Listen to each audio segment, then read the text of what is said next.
Red rice అండి. ఇది night నానబెట్టుకోవాలా. Red rice శుభ్రంగా కడిగి ఒకసారి కడగాలండి, ఎక్కువసేపు కడగకూడదు.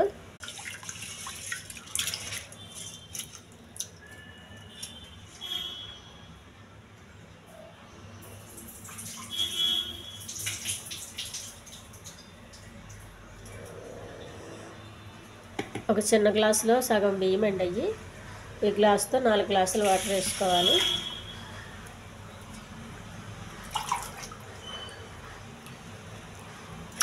రెండు,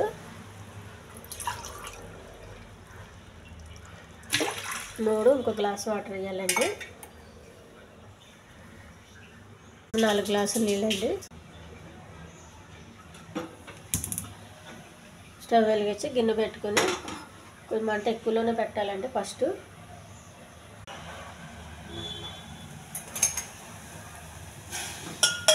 రైస్ రెడీ అయిందండి. ఇది ఇంకా కొంచెం మెత్తగా ఉండాలి.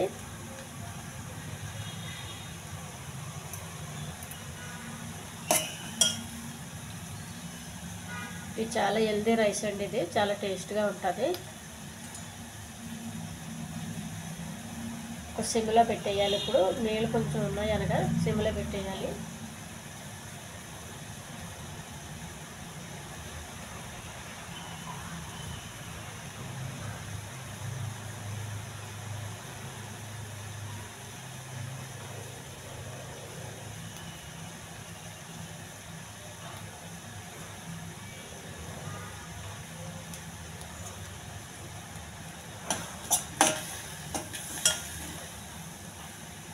ఈ ఛానల్ నచ్చితే సబ్స్క్రైబ్ చేయండి, షేర్ చేయండి, లైక్ చేయండి, కామెంట్ చేయండి. దీన్ని గిన్నెలోనే వండాలండి, కుక్కర్లో వండొద్దు. కుక్కర్లో వండడం వల్ల గంజి మొత్తం జిగురుగా ఉంటుంది. ఇలా గిన్నెలో వండడం వల్ల పొడి ఆడుతుంటుందండి. కానీ కొంచెం టైం ఎక్కువ తీసుకుంటుంది. ఇది ఇంకా బాగా ఉడికించాలి. నేను మీకు సగంలోనే చూపిస్తున్నాను.